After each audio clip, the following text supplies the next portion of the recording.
ने ये फैसला किया कि वो नमन को मैनेजर की पोजीशन से हटाकर किसी ऐसे जिम्मेदार आदमी को ये काम सौंपे जो इसे सही ढंग से निभा सके।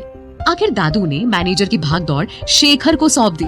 फिर करीब 1 महीने बाद जब वापस कंपनी का सारा जायजा शेखर से मांगा तो पता चला कि किसी ने कंपनी के अकाउंट से ढेर सारे पैसे निकाले हैं। दादू को ये समझने में जरा भी देरी नहीं हुई कि ये किया धराया सारा नमन का ही हो सकता था। उन्होंने सामने खड़े बॉडीगार्ड को चिल्लाकर कहा, नमन को बुला कर लाओ अभी। दादू के बुलाते ही नमन अगले ही 5 मिनट में उनके सामने आकर खड़ा हो गया। उसने हकलाते हुए पूछा, क्या बात है दादू, आप ऐसे गुस्से में क्यों लग रहे हैं? दादू ने अपने हाथ में लिए हुए अकाउंट्स के पेपर नमन के सामने उड़ाकर फेंक दिए और बोले, तुम मुझसे पूछ रहे हो कि मैं गुस्से में क्यों हूँ? अपनी ऐसी बेहुदा हरकत के बाद तुम सीरियसली मुझसे ये पूछ रहे हो? आँख खोल कर देखो उसे और साफ साफ मुझे इसका जवाब दो कि ये सब क्या है। नमन को बिना कागज देखे ही अंदाजा लग गया था कि दादू किस बारे में बात कर रहे थे, लेकिन बस नाटक को सच दिखाने के लिए वो नीचे से कागज उठाकर ध्यान से देखने लगा। शेखर ने अकाउंट का एक एक हिसाब उसमें दिखा रखा था। नमन ने गुस्से में उसकी तरफ देखा और मन ही मन सोचने लगा, इस कमीने ने मुझसे 5 लाख लेने के बाद भी ये सब दादू को दिखा दिया। नमन के इतने सबूत वहाँ मौजूद थे कि उसके पास अपनी वकालत के लिए कोई दलील नहीं बची थी। उसके पास अब मात्र एक ही हथियार बचा था और वो था दादू को इमोशनल ब्लैकमेल करना, जो कि उसके लिए हर बार कारगर साबित हो आ रहा था। बस फिर क्या था, वो एकदम से दादू में जाकर लिपट गया और आंखों से गंगा जमुना बहाने लगा। दादू प्लीज प्लीज मुझे माफ कर दीजिए, I am really sorry, but trust me, अगर मैं ये नहीं करता तो शायद आज मैं यहाँ आपके सामने खड़ा भी नहीं होता। आई स्वेयर दादू, मगर मेरे पास इसके अलावा और कोई भी रास्ता नहीं था। मार देते वो मुझे अगर मैं उन्हें पैसे नहीं लौटाता। दादू नमन की बात सुनकर हैरान हो गए और चौंक कर उससे पूछा, पैसे नहीं लौटाता का क्या मतलब है? तुमने और भी किसी से पैसे ले रखे हैं? दादू का गुस्सा एकदम 7वें आसमान पर था। वो इतने तैश में थे कि उनका चेहरा एकदम लाल हो गया था। गुस्सा आता भी क्यों नहीं, आखिर मार्केट में सुखदेव आहूजा का एक बड़ा नाम था। अब अगर उसका पोता ऐसे किसी दूसरों से उधारी मांगता फिरे तो उस नाम की धज्जियां तो उड़ेंगी ही ना। बस यही बात दादू को अंदर से किलसा रही थी। वो एकदम खिसियाए हुए थे। नमन के ऊपर भयंकर शामत आ चुकी थी, ये वो अच्छी तरह समझ चुका था। अब उसके पास यही एक रास्ता था कि वो दादू के सामने अपनी गलती मानकर उनके आगे बिछ जाए, और उसने ठीक ऐसा ही किया। उसने गिड़गिड़ाते हुए दादू का हाथ पकड़ लिया और बोला, दादू आई नो मुझसे गलती हो गई, पर अब मैं क्या करूं? मेरे पास सच में कोई और रास्ता नहीं था दादू। दादू ने गुस्से में नमन से अपना हाथ छुड़ा लिया और चिढ़कर बोले, तुम्हें अंदाजा भी है कि अगर ये बात मार्केट में फैल गई तो कोई तुम्हारी इस हालत के साथ बिजनेस नहीं करना चाहेगा, और इसका नतीजा क्या होगा ये बात तुम समझते भी हो या नहीं? अरे ताला लग जाएगा इतने सालों की बनी बनाई कंपनी पर। नमन ने रुआसी आंखों से देखते हुए दादू को कहा, दादू अब तक किसी को पता नहीं चला है और ना ही आगे चलेगा, ट्रस्ट मी, बस आप मुझे माफ कर दीजिए दादू प्लीज।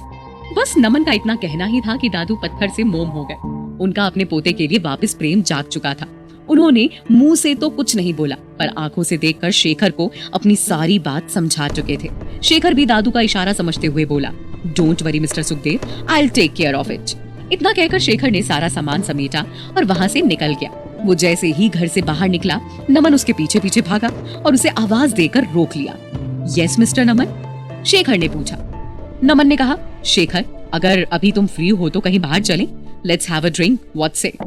शेखर ने मुस्कुराते हुए कहा, मेरे पास मना करने के लिए तो वजह ही नहीं है। बस फिर क्या था, दोनों गाड़ी में बैठे और बाहर किसी क्लब के लिए निकल गए। थोड़ी देर बाद दोनों किसी रिजॉर्ट के पास रुके और वहाँ से सीधा एक आलीशान से कमरे में आकर बैठ गए। शेखर ने इधर उधर देखकर कहा, जहाँ तक मुझे याद आ रहा है हम पहले भी यहाँ एक बार आ चुके हैं, right? I don't know, I was too drunk that time. Naman ने उसकी बात को सही बताते हुए कहा, नहीं नहीं तुम सही कह रहे हो, हम आ चुके हैं यहाँ। अब तुमसे क्या छुपाना, ये प्रॉपर्टी मेरी ही है, मैंने खरीदी है personally. I must say you have cut a huge profit. Naman ने मुस्कुराते हुए कहा, अब अपनी कंपनी होने का कुछ तो एक्स्ट्रा लेवरेज होना चाहिए कि नहीं? वैसे सच बताऊं तो मैंने being a companies core person benefits तो बहुत लिए हैं। शेखर ने ठंडे तरीके से जवाब देते हुए कहा, सही है सही है, सिवाय एक बात के। नमन ने तुरंत पलटकर जवाब देते हुए कहा। शेखर उसे गौर से देखने लगा। नमन ने आगे कहा, मैंने तो तुम्हें ऑलरेडी पे कर दिया था ना, फिर दादू के सामने सब रिवील करने की क्या जरूरत थी? शेखर ने हकलाते हुए कहा, देखिए नमन जी, वो कंपनी के मेन मालिक हैं। अब उन्होंने मुझसे सारी डिटेल्स मांगे थे और ऐसे में मैं उनसे कुछ भी कैसे छुपा सकता था? उन्हें एनी हाउ सब पता चल ही जाता। I hope you understand. No I don't, Naman ने तुरंत जवाब दिया। उसके जवाब देते ही अचानक वहाँ कुछ मोटे मुस्टंडे से 4-5 आदमी आकर खड़े हो गए। शेखर ने पीछे मुड़ के देखा तो सबकी नजरें उस पर ही टिकी थी। सबके सब उसे घूर कर देख रहे थे। शेखर सारी बात समझ चुका था और जाहिर है उसकी हालत खराब हो चुकी थी। माथे से चिंता के पसीने टपकने लगे थे। उसने डर के मारे नमन से पूछा, मिस्टर नमन, ये सब क्या है? कौन है ये लोग? टीचर, ये लोग टीचर हैं। तुम्हें एक बहुत इंपॉर्टेंट लेसन पढ़ाने आए हैं जो तुम कभी नहीं भूलोगे। और ये बोलकर वो अपनी बड़ी सी कुर्सी पर पीछे अड़कर बैठ गया। तभी उन चारों मुस्टंडों ने शेखर को उसके कॉलर से पकड़कर खड़ा किया और उसके पेट में मुक्के ही मुक्के जमाने लगे। शेखर दर्द से इधर उधर छटपटा रहा था, बचने की कोशिश कर रहा था, लेकिन कहाँ वो अकेला साधारण कद काठी वाला और कहाँ वो चारों तगड़े पहलवान।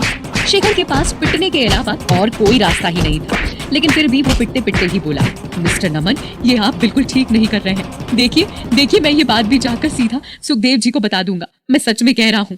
नमन की आंखों में डर नाम की कोई चीज ही नहीं थी।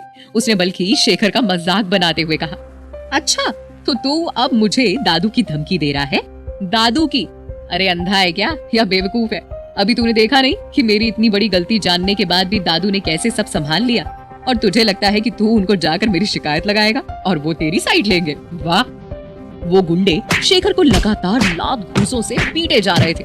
उसे आज की शराब इतनी महंगी पड़ेगी ये शेखर ने कभी सोचा भी नहीं था। शेखर ने गुस्से में कहा, अब आप देखो मैं कैसे मार्केट में ये बात लीक करता हूँ कि आपने कितनों से कर्जे ले रखे हैं और फिर देखना कौन आपके साथ बिजनेस करता है। अब डूबता क्या ना करता। तो शेखर भी ये बोलकर खुद को बचाने की कोशिश कर रहा था, लेकिन अफसोस कि वो नमन के घटियापने से अब तक रूबरू नहीं था। नमन ने हंसते हुए उसे कहा, तू मेरी पोल खोलेगा?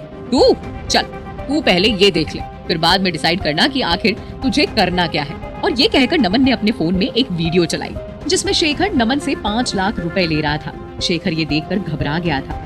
उसकी चाल नमन पर पड़ने के बजाय खुद उल्टा उस पर ही आकर पड़ गई थी। नमन उसका मजाक उड़ाते हुए बोला, तेरी बात पर कोई भरोसा करे या ना करे, पर मेरी बात पर सब भरोसा कर लेंगे।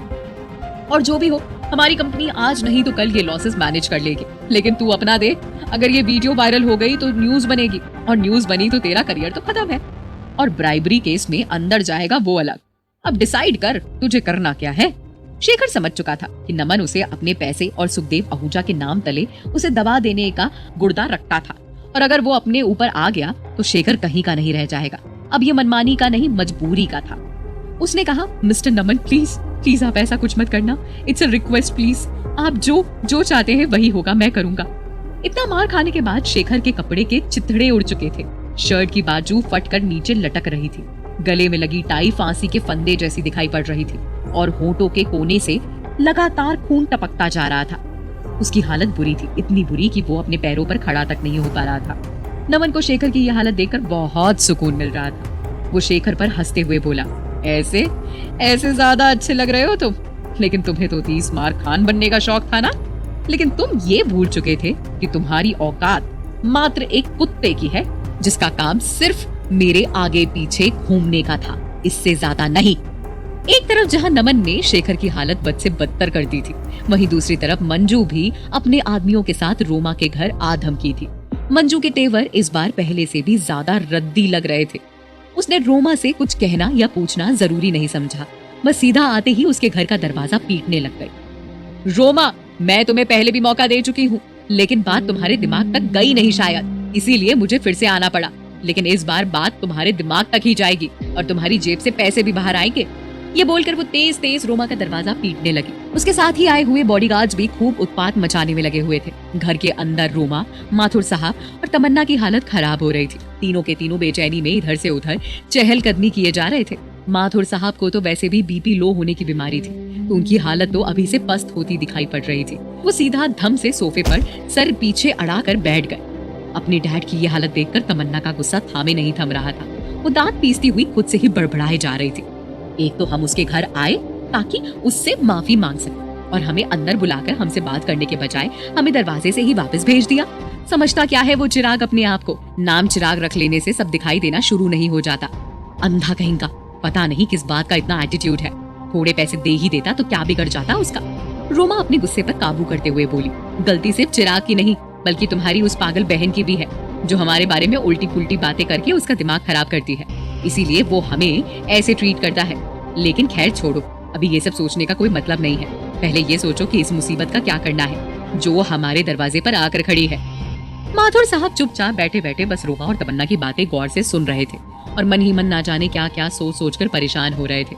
उधर मंजू लगातार दरवाजे पर शोर मचाए जा रही थी। माथुर साहब के बर्दाश्त करने की सीमा अब खत्म हो चुकी थी। वो एकदम से जोश में उठे और बोले, जाओ दरवाजा खोलो और मंजू को अंदर आने दो। रोमा और तमन्ना दोनों माथुर साहब के इस फैसले से घबरा चुकी थी। उन्हें अच्छी तरह पता था कि मंजू कितना बड़ा तमाशा लगाने वाली थी। आखिर माथुर साहब ने क्या सोचकर मंजू को अंदर बुलाने का फैसला किया? नमन आखिर शेखर से क्या करवाना चाहता था? आप लोगों को क्या लगता है, क्या होंगे इन सभी सवालों के जवाब? कमेंट बॉक्स में कमेंट करके जरूर बताएं और सभी सवालों के जवाब जानने के लिए सुनते रहिए अंधाधुन इश्क, सिर्फ पॉकेट एफएम पर।